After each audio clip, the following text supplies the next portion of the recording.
Hello and good afternoon, everybody. This is Soumyata Tiwari, and you're watching me here on Nation Talks, the Facts and Time. आज का ये जो show है, इसमें एक मेरी बहुत ही स्पेशल गेस्ट हैं जो पत्रकारिता के क्षेत्र से आए हैं, जिन्होंने कई सारे मेन स्ट्रीम मीडिया चैनल्स में काम किया है, उसके बाद अपनी राह स्वयं बनाई है. Before I start his introduction, and I would like to have him on screen and just welcome him on Nation Talks. Thank you so much. Namaste, Ujjwal Trivedi ji. Thank you for taking out time. आपने समय निकाला, इतना मुहिम आप चला रहे हैं, आप बहुत सारे न्यूज़, बहुत सारे एस्पेक्ट्स को अपने प्लेटफॉर्म पर लेके आते हैं. आप देश की जनता की आवाज़ बन चुके हैं, न केवल सुशांत सिंह राजपूत के केस में, बट अदरवाइज ऑल्सो हम खुद आपको कई समय से फॉलो कर रहे हैं. हमारे साथ के कई लोग हैं, कई सारी महिलाएं हैं और कई सारे वर्ग के लोग हैं जो आपको बहुत चाहते रहे हैं, जो जिस निष्ठा से आप पत्रकारिता करते हैं उसके बारे में बहुत सारे लोग इस चीज़ के चलते आपको बहुत चाहते रहे हैं. सो thank you for taking out time and addressing this issue which is going on, and it's a serious matter जो दिन प्रतिदिन बहुत ग्रेव होता जा रहा है, बहुत सारे मोड़ ले रहा है. Before I start the talk show, Ujjwal ji के बारे में कुछ बातें हैं जो पत्रकारिता से जुड़ी हुई हैं. इन्होंने जी न्यूज़ के साथ काम किया था बहुत काफ़ी समय तक. उसके अलावा CNBC में काम किया, जूम में काम किया है. बहुत अच्छी पोजीशंस पे आप रहे उज्ज्वल त्रिवेदी जी. और फिर इन्होंने अपना खुद का एक प्लेटफॉर्म पत्रकारिता की मेन स्ट्रीम चैनल्स को छोड़ करके और एक आत्मनिर्भर रूप से शुरू किया और उसको इन्होंने ऊंचाइयों तक पहुंचाया, और आज कई सारे देश के नागरिक इनके बहुत बड़े फॉलोअर बने हुए हैं. So that's a big achievement, and we really appreciate your hard work. And जो आपने इतनी लगन और निष्ठा से देश के लिए, देश की जनता की जो आप आवाज़ बने हैं, उसके लिए बहुत बहुत धन्यवाद. और we'll start the talk show now with you about your journey. Before I go to Sushant Singh Rajput, आपने क्या निर्णय लिया उज्ज्वल जी, जो आपने सोचा कि जी न्यूज़ जैसा बड़ा प्लेटफॉर्म आपने उस समय ज्वाइन किया जब पत्रकारिता बस शुरू ही हुई थी प्राइवेट चैनल्स के बाद में, आपने तब जी न्यूज़ किया, उसके बाद आप जूम तक पहुँचे, आप बॉलीवुड के बड़े रिपोर्टर रहे. आपने क्या इस चैलेंज को एक्सेप्ट किया कि नहीं, अब यहाँ काम न करते हुए मैं स्वयं का खुद कुछ शुरू करना चाहूँगा? सौमिता, सबसे पहले तो आपका बहुत बहुत धन्यवाद कि आपने मुझे इनवाइट किया, मुझे मौका दे रही हैं आप बोलने का, मेरे मन की बात कहने का. मैं क्योंकि 20 साल लंबा करियर रहा है, Zee news, star news, NDTV, CNBC, V24 launch किया मैंने, जूम, बिग FM में भी काम किया.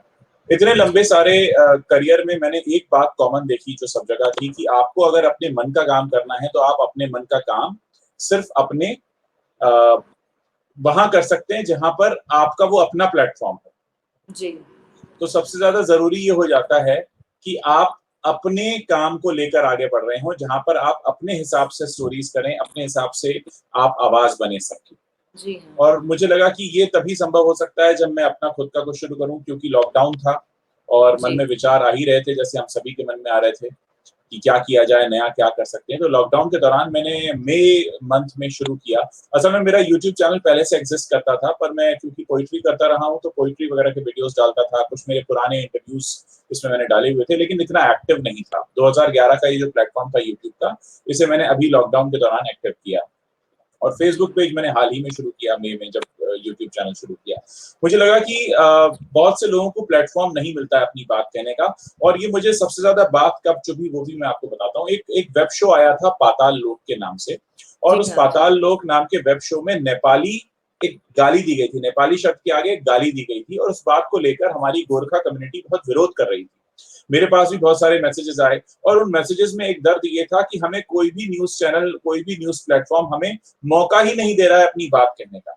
तो मैं आगे से बढ़ा, मैंने कहा ठीक है, ये मेरा प्लेटफॉर्म है, आप यहाँ पर बात करिए, और हम यहाँ पर न्यूज चैनल को भी सामने से चेतावनी देंगे कि इस तरीके की जो बात आप कर रहे हैं कि आप, हमारा 1.5 करोड़ से ज्यादा लोग हैं गोरखा समुदाय के, एक वेब शो आता है, उसमें गलत शब्द का इस्तेमाल है उनके समुदाय के खिलाफ, और आप उन्हें, ठीक है फैसला तो बाद में अदालत करेगी, लेकिन आप कम से कम, लोकतंत्र है हमारे देश में, डेमोक्रेसी है, उन्हें बोलने का प्लेटफॉर्म तो दे सकते हैं. किसी न्यूज चैनल ने नहीं दिया. मैंने वो वहां से शुरू किया, और वहां पर काफी लोगों ने उसको सराहा. लोगों ने कहा कि सर आपने मौका दिया. हमने कभी मौका, मैं कोई किसी पर एहसान थोड़ी कर रहा हूँ मौका देकर. मैं पत्रकार हूँ, ये मेरा कर्तव्य है कि समाज में कहीं कोई अगर दबा कुचला व्यक्ति है या कोई वर्ग है जिसको शिकायत है, तो ये तो पत्रकारिता का दूसरा काम क्या है, अगर मैं ये करके भी लोग ये कहें कि आपने मैंने कोई अच्छा काम नहीं किया, मैंने सिर्फ अपनी ड्यूटी निभाई। और मैंने उन सारे न्यूज चैनल्स पे भी सवाल उठाया कि आप ये काम क्यों नहीं कर रहे? आप तो लंबे समय से पत्रकारिता में। एक और बात यहाँ पर मैं कहूंगा कि ऐसे ही फ्रीलांसर्स के पेमेंट का मुद्दा था। बॉलीवुड ही नहीं, कई और इंडस्ट्री में फ्रीलांसर्स काम करते हैं और लॉकडाउन के दौरान उनका 3 महीने, तो बॉलीवुड में तो चलन है 3 महीने बाद आपको पेमेंट मिलेगा, और भी सारी इंडस्ट्रीज प्रभावित थी। तो जो फ्रीलांसर्स हैं वो 6 महीना, 8 महीना, 9 महीने से पेमेंट की वेट कर रहे थे। एक टीवी सीरियल था, वो उसकी तो पूरी यूनिटी विरोध पर उतर आई थी, हमारी बहू सिल्क करके नाम से कोई था। तो उस मुद्दे को मैंने उठाया। मैंने कहा भाई कि इतने सारे लोग जो काम करते हैं, मैंने लोगों को उदाहरण देकर ऐसे समझाया कि हो सकता है आप टीवी पर कोई वेब शो देखकर अपना मनोरंजन कर रहे हो और वो शो आपको मनोरंजन दे भी रहा हो, लेकिन हो सकता है उसमें जो काम करने वाले लोग हैं उनका पैसा अभी तक ना मिला हो, जबकि आप तो अपनी सब्सक्रिप्शन फी दे चुके हैं। तो पैसा प्रोड्यूसर के पास आ जाता है, पैसा प्रोड्यूसर के पास आ जाता है, लेकिन आप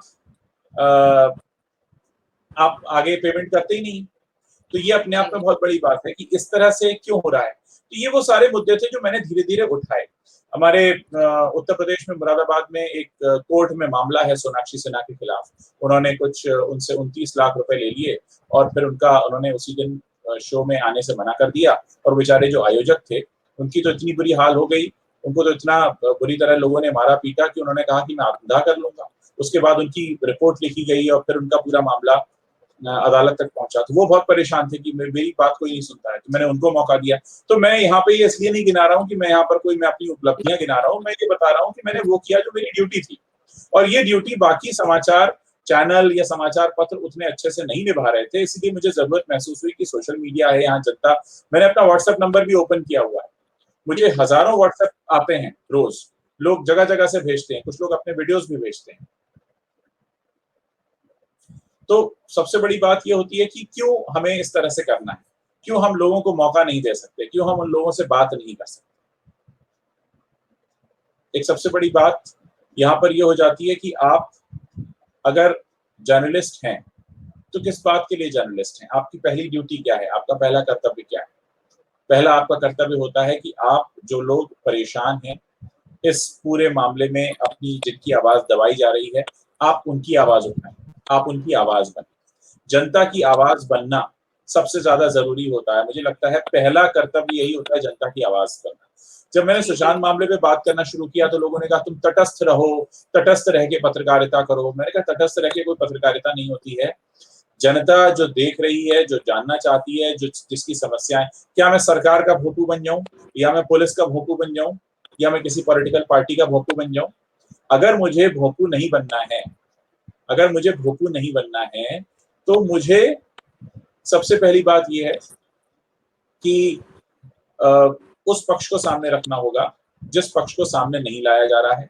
और जैसा मैं कहता हूं कि अब बाल सफेद हो गए हैं पत्रकारिता करते करते, तो इतनी बात समझ में आ जाती है कि सच कहाँ है, झूठ कहाँ है। आज भी बहुत से चैनल हैं जो पीआर मशीनरी का हिस्सा बन जाते हैं, जो मार्केटिंग टूल बन जाते हैं। आपसे पूछना चाह रही थी कि आपने इतने समय तक मेन स्ट्रीम चैनल्स में काम किया, आप सब कुछ भीतर से जानते हैं, उन लोगों को भी, उस फंक्शनिंग को, किस तरह से इनकी कार्यशैली रही होगी या अभी भी चलता होगा सब कुछ। बहुत जनता भी समझती है कि पेड मीडिया जैसे स्टंट्स होते हैं, पेड मीडिया होता है, और किस तरह से लोग पब्लिक फिगर्स को सामने लेकर के आते हैं, जर्नलिस्ट। पर ये पूरी जो पत्रकारिता के क्षेत्र में जो हो रहा है उसके बारे में आप क्या बोलेंगे? क्योंकि ये एक बहुत ही ग्रेव मैटर है। Like if you talk about India today, या फिर हम बात करें एनडीटीवी की, जी न्यूज़ ने थोड़ा उस चीज़ को अवॉइड किया था जो रिया चक्रवर्ती का इंटरव्यू था। मेरा पॉइंट वहाँ है कि उस पूरे मुद्दे को आप किस दृष्टि से देखते हैं?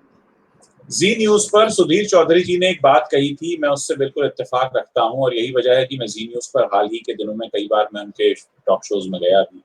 उन्होंने कहा कि जो आरोपी नंबर 1 है उनके इंटरव्यू करने का जो ऑफर है वो हमको भी आया था। साथ में ये शर्त रखी गई थी कि जब तक ये मामला चलेगा आप कोई भी खबर आरोपी नंबर 1 के खिलाफ या उसके परिवार के खिलाफ नहीं दिखाएंगे। उनका तो पूरा परिवार ही आरोपी है इसमें, और आप कोई भी खबर इसके खिलाफ नहीं दिखाएंगे। और उन्होंने कहा, सुधीर चौधरी जी ने बहुत अच्छा काम किया, उन्होंने कहा हमने मना कर दिया, हमने ऑफर रिजेक्ट कर दिया, हमको नहीं चाहिए, हमको ये ऑफर चाहिए ही नहीं, ये हमने मना कर दिया। बाकी चैनल जिन्होंने वो इंटरव्यू दिखाया उन्होंने वो ऑफर रिजेक्ट नहीं किया। इसका मतलब ये है कि जो चैनल्स आरोपी नंबर 1 का इंटरव्यू दिखा रहे हैं टीआरपी के लिए या पैसे के लिए या पीआर मशीनरी का टूल बन गए हैं या वो एक खिलौना बन गए हैं उनके हाथ का, वो कोई भी चैनल उनके खिलाफ खबरें नहीं दिखाएंगे। इस समय एक और खबर चल रही है कुछ चैनल्स पर, उसके लिए मैंने अभी वीडियो किया है। कुछ चैनल्स ये चला रहे हैं कि इस पूरे मामले में सीबीआई ने मर्डर एंगल को रूल आउट कर दिया है, जो कि पूरी तरह से झूठी खबर है, जिसका कोई साक्ष्य नहीं है, कोई प्रमाण नहीं है। जबकि एम्स के डॉक्टर जो लगे हुए हैं सुधीर गुप्ता जी, वो ये कह रहे हैं कि अभी तो सामने आना बाकी है, अभी इन्वेस्टिगेशन चल रहा है। आपने पहले से ही डिसीजन सुना दिया, डिसीजन अभी आना बाकी है। आप कैसे इतनी बड़ी बात कर सकते हैं? लेकिन बहुत सारे चैनल हैं जो इस समय चला रहे हैं। कहीं ना कहीं इन सारे न्यूज चैनल्स ने 130 करोड़ हिंदुस्तानियों के पीठ में छुरा घोंपने का काम किया है, विश्वासघात किया है, इनकी विश्वसनीयता पर प्रश्न चिन्ह लग गया है। आज अगर ये एक खबर को तोड़ मरोड़ कर दिखा सकते हैं, इसका मतलब ये है कि आने वाले समय में ये 10 और खबरें ऐसी तोड़ मरोड़ कर दिखाएंगे। जर्नलिज्म, पत्रकारिता विश्वसनीयता पे चलती है। आपकी अगर एक खबर गलत हुई तो आप गलत हो जाते हैं, और यहाँ तो खबर गलती से नहीं हुई है, यहाँ तो आपने जानबूझकर की है। तो आप सोचिए कि कितने बड़े गुनहगार हैं। जी हाँ, जी हाँ, जी हाँ।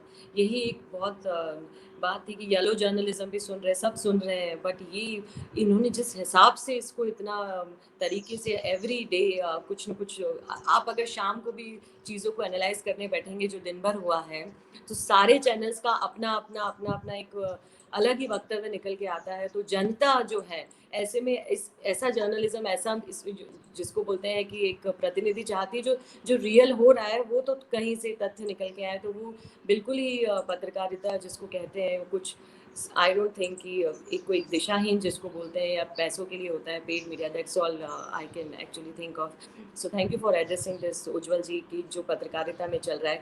आइए बात करते हैं सुशांत सिंह राजपूत के केस के मामले में। आप इतने समय से उसको फॉलो कर रहे हैं सिंस बिगिनिंग, जब ये बात शुरू हुई थी और मर्डर का एंगल उसमें आया था। स्वामी सुब्रमण्यम स्वामी जी ने जब 9 जुलाई को इश्करन भंडारी के साथ शुरू किया था, आप इतने समय से फॉलो कर रहे हैं, आपने एक एक न्यूज़ का बहुत रेलेंटलेसली वीडियोस बनाए हैं। आप इतने टाइम से, मैं भी देख रही हूँ कि आप हर दिन उसमें कई सारी चीज़ों को एकदम जोड़ते हैं प्रॉपरली। आपको क्या लग रहा है वेयर इट्स ऑल हेडिंग, ये किस दिशा में ये पूरा केस जा रहा है? लोगों को अपनी उम्मीद को जो कि सीबीआई से लोग कर रहे हैं, क्या उसको बरकरार रखना चाहिए, या फिर इंटरनेशनल जो कुछ लोग बिहार में एक मुहिम ये भी चला रहे हैं, जो मेरे सुनने में आया, मैंने इंटरव्यू भी किया था उनका, वो लोग सीबीआई से भी ट्रस्ट उनका टूट सा जा रहा है। वो कह रहे हैं कि ये कुछ अलग ही एंगल हो रहा है, मतलब ड्रग्स आ रहा है, ये हो रहा है, लोग अपने अपने जो एजेंडाज हैं वो पुश कर रहे हैं, चाहे वो पॉलिटिकल पार्टीज हों, चाहे वो दूसरे लीडर्स हों, चाहे वो बॉलीवुड वाले खुद हों, चाहे ड्रग के माफियाज हों, सब अपने अपने एजेंडाज को टारगेट कर रहे हैं। और जहाँ जो लीड होना चाहिए मर्डर की, और जो लोगों को लगा था कि इसमें कुछ फाउल प्ले हुआ है, वो कहीं छूट रहा है। आप क्या कहेंगे उज्जवल जी? देखिए, मैं आपको एक बात बता दूं कि इस हत्या को जिन लोगों ने भी अंजाम दिया, अभी तक मैं रहस्यमय मौत बोलता था, लेकिन अब मैंने इसको हत्या बोलना शुरू कर दिया है। इस हत्या को जिसने भी अंजाम दिया है, उनको अंदाजा भी नहीं था कि कोरोना के समय इतना हाहाकार मच जाएगा, क्योंकि दीवारें तो पहले ही खड़ी कर दी गई थी, परिवार से दूर करके, डिप्रेशन की थ्योरी बना के, साइकोथेरेपिस्ट को खड़ा करके, साइकेट्रिस्ट को। किसी को अंदाजा नहीं था कि मामला इस तरह से तूल पकड़ेगा और पूरी दुनिया ऐसे एक साथ आकर खड़ी हो जाएगी।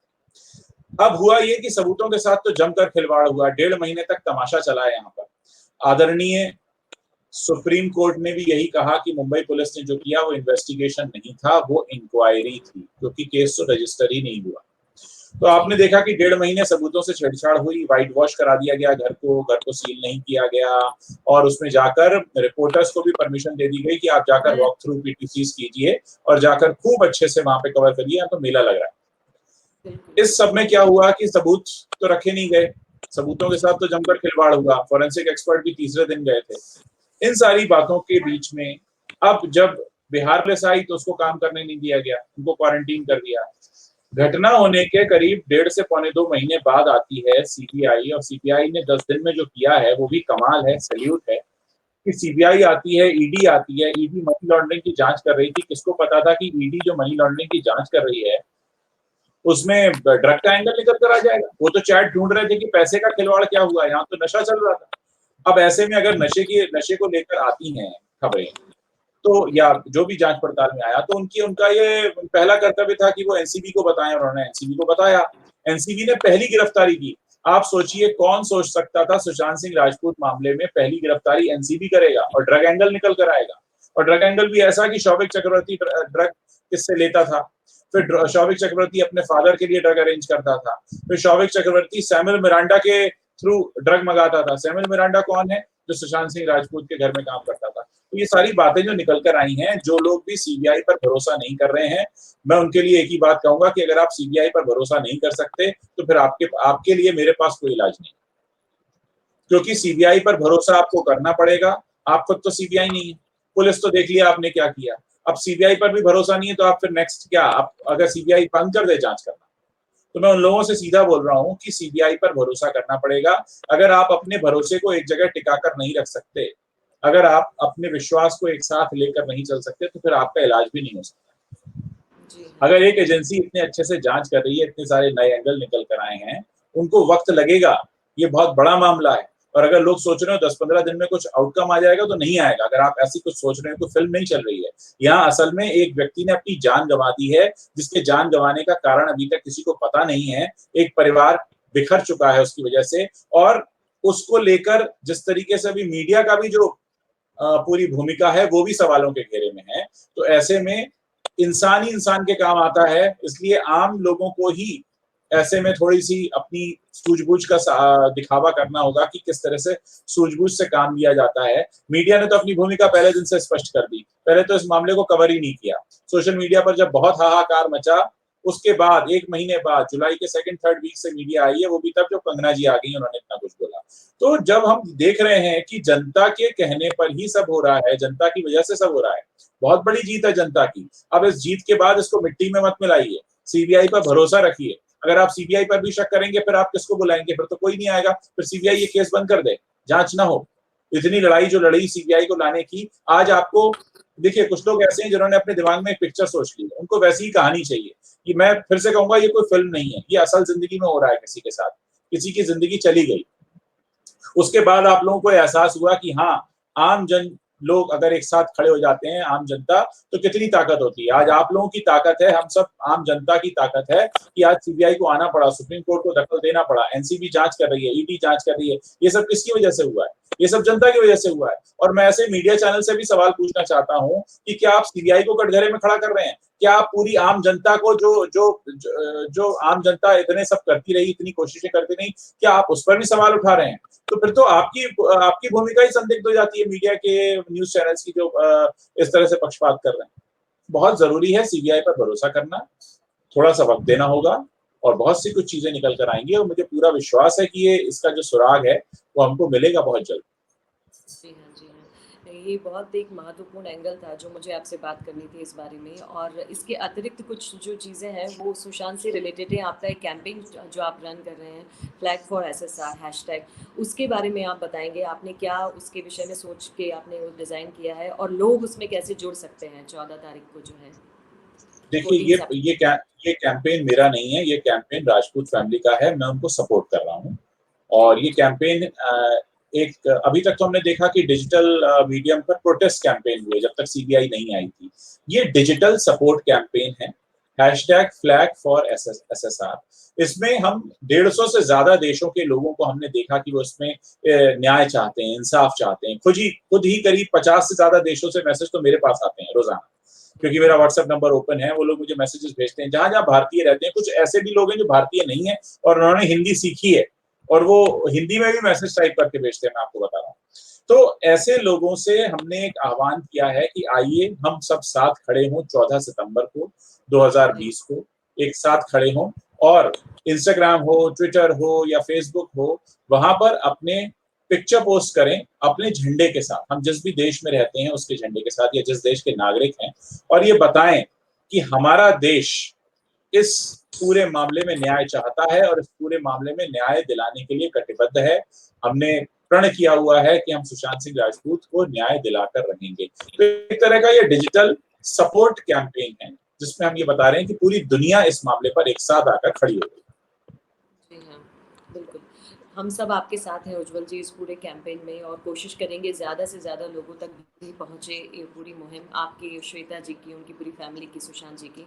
दूसरा एक सवाल था जो सुबह आज जो आपने एक वीडियो बनाया था विच इज़ रिलेटेड टू जो बिलबोर्ड्स जो इंटरनेशनली और हॉलीवुड तक भी यहाँ के मीडिया वाले पहुँच गए हैं। अब उसके बारे में आप क्या बोलेंगे कि मतलब ये इस हद तक हमारे यहाँ के लोग वहाँ पहुँच रहे हैं, या रिया की खुद के पीआर देखिए, ये जो पेड पीआर मशीनरी है, ये हर संभव कोशिश कर रही है कि इन आवाजों को दबाया जाए, क्योंकि देखिए सच से सब घबराते हैं और सच से झूठ हमेशा घबराता है। मैं हमेशा कहता हूं चोर को शोर का डर, जब भी आप चोर को देखें तो शोर जरूर मचाएं। ये वही हो रहा है। अब ये चोर डर रहा है, अब इस चोर को शोर का डर लग रहा है। ये शोर क्यों मच रहा है, इसमें तो इनकी पोल खुल जाएगी। आज कुछ लोग हैं जो इनका साथ देने के लिए खड़े हो गए हैं, और मुझे उन लोगों की मूर्खता पर भी मैं उन लोगों को मूर्ख कहता हूं कि वो लोग अपना सब कुछ बेचकर अपनी सारी विश्वसनीयता दांव पर लगा दी अपने न्यूज चैनल की, और आप जाकर उनके साथ खड़े हो गए। कल को जनता आपसे सवाल पूछेगी कि आप आरोपी के साथ हैं, आप ऐसे व्यक्ति के साथ खड़े हैं जो इतने मामलों में आरोपी है।